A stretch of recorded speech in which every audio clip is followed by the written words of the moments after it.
En el programa ahora vamos a hablar de historia y vamos a hablar con Sergio Wisniewski, que es nuestro columnista habitual. Y como siempre, cada una de las personas que va a participar en el programa, que no son invitados los columnistas, me adelantan el tema del cual van a hablar para que yo trate de educarme un poco.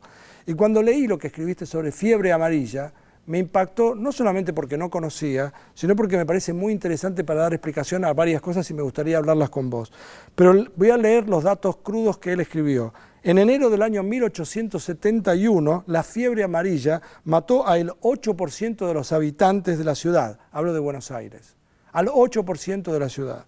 Después dice en algún otro lugar, Sarmiento huyó de la ciudad. Y la población negra que vivía junto al riachuelo prácticamente se extinguió. No se me ocurre ninguna otra mejor manera de presentarte que esta sobre este tema. Es que si hacemos la historia sanitaria argentina, este es un punto crucial. Porque en enero de 1871, cuando se declaró la fiebre amarilla, que no se sabía que venía por un mosquito.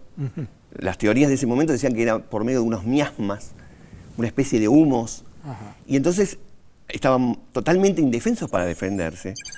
8% de la población terminó muriendo en ese verano. En realidad lo que hizo que bajara la mortandad fue la llegada del frío.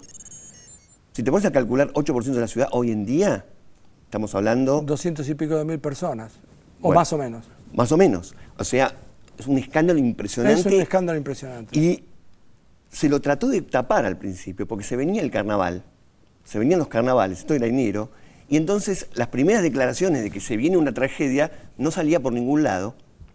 Eduardo Wilde es el que lo denuncia, Evaristo Carriego también, y ahí se empieza a hablar de eso cuando ya era tarde. El espectáculo que se veía era dantesco por donde lo mires, porque en el peor momento empezaron a morir 100 personas por día y en el peor momento se morían 500, 600 personas por día. No había hospital que dé abasto, no había cementerio que dé abasto, no había carpinteros para hacer tantos ataúdes. En ese contexto es que, por ejemplo, se inauguró por primera vez el cementerio de la Chacarita, para tratar de tapar el agujero que dejaba que los otros cementerios no daban para más. ¿Y por qué muere toda la población negra casi? ¿Qué es lo que tenía de particular? ¿Por qué la población negra? ¿Estaban en peores condiciones, supongo, con respecto a los blancos en el momento? ¿Qué es mucho peor. Mucho peor. Las condiciones de salubridad de la ciudad ya eran muy malas. Según los viajeros de la época, Buenos Aires apestaba, ¿no? Pensá que es una llanura, el agua no corre y tampoco había sistema cloacal ni nada por el estilo. Pero la población negra que vivía en la zona de San Telmo, muy pegados al riachuelo, claro, entre que vivían en las peores condiciones, porque el riachuelo ya estaba contaminado en esa época, pero ocurrió algo peor todavía, que es que como le echaban toda la culpa a los negros que volvían de la guerra del Paraguay, el ejército rodeó la zona y no los dejó salir. Y en ese rodear del ejército no se les permitió salir ni se les dio atención médica. De hecho, algunos médicos que se quedaron fueron casi unos héroes. En toda la ciudad había 160 médicos. Cuando Sarmiento y Alsina deciden huir de la ciudad, imagínate que las autoridades sanitarias lo que aconsejaban fue huyan. Imagínate que por la tele empiezan a decir, hay una epidemia, aconsejamos huyan de la ciudad. Es una especie de sálvese quien pueda, muy pero muy dramático. Y cuando todo esto termina, queda por primera vez la idea fuerte de que hay que tener una política sanitaria.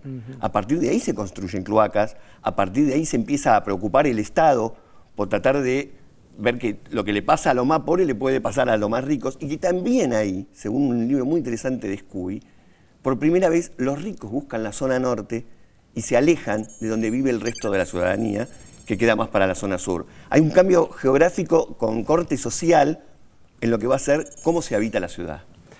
Es tan interesante que yo me quedaría charlando con vos sobre este tema y sobre otros muchos, pero en este tema también, porque nos explica y nos cuenta tantas cosas de lo que somos. La pregunta que yo me haría, y no aspiro a que me la contestes, es, estamos viviendo hoy cosas. Cuando vos contás y describís lo que pasó con la fiebre amarilla, yo tengo la tentación de decir, qué barbaridad, frente a cada una de las cosas que describiste. ¿Qué cosas estarán pasando hoy que cuando las miren dentro de 100, 150 años van a decir, qué barbaridad? Él es Sergio Wisniewski, él habla de historia aquí en Científicos Industria Argentina y nosotros seguimos con el programa.